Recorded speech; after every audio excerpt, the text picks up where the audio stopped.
সবাইকে good morning. কেমন আছেন সবাই? আমরা ভীষণ ভালো আছি। আজকে সকালেই আমরা ঠাকুরবাড়ি থেকে বাড়ি এলাম। এই যে এসে স্নান টান করে পুজো করে এই যে রান্না বসিয়েছি। কি রান্না করছি দেখাই। আজকে এঁচোড় রান্না করবো, এঁচোড়টাকে সেদ্ধ করে এই যে ভেজে নিচ্ছি।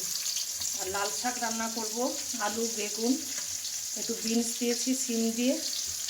আর এপাশে টক রান্না করছি ওলকপি মিষ্টি কুমড়ো আর কচু দিয়ে তেঁতুল দিয়ে।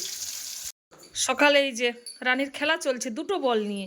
দাও বল, দাও বল, দাও। দেবে না? নেব আমি। দাও দাও দাও, বল দাও। বাবা, টানি টানি করতে হবে। এই তো রুটি বানাচ্ছি আর এ পাশে দুধ বসিয়েছি। শ্বশুরমশাই শাশুড়ি মা আসছেন ডাক্তার দেখাতে। 8:30 বেজে গেছে, কই এখনো আসেননি। আমাদের রানীকে দেখাই। রানী দাঁড়িয়ে আছে। আমরা ঠাকুর বাড়ি চলে গেছিলাম, রানী একা একা ছিল দুদিন, তাই না রানী? ও রানী, খেতে দেবো না।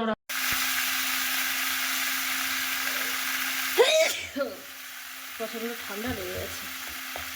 দেওঘরে এত ঠান্ডা, এখানে 7 ডিগ্রি টেম্পারেচার।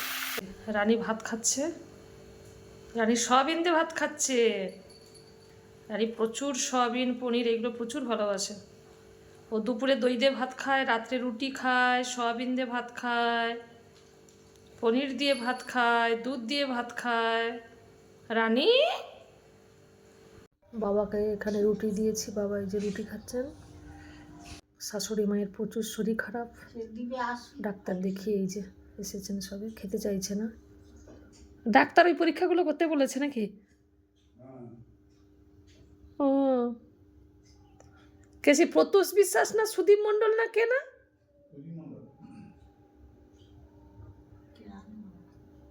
কি বলেছে আসলে বোঝা যাবে। ইঞ্জেকশনটা কিসের ইঞ্জেকশন করবে? কি হয়েছে মোর? সরি, ইঞ্জেকশন করতে বলেছে? হ্যাঁ ইঞ্জেকশন দিতে বলেছে? হ্যাঁ, কে জানে বাবা, জানি ওকে কি বলতে চাচ্ছে নাকি।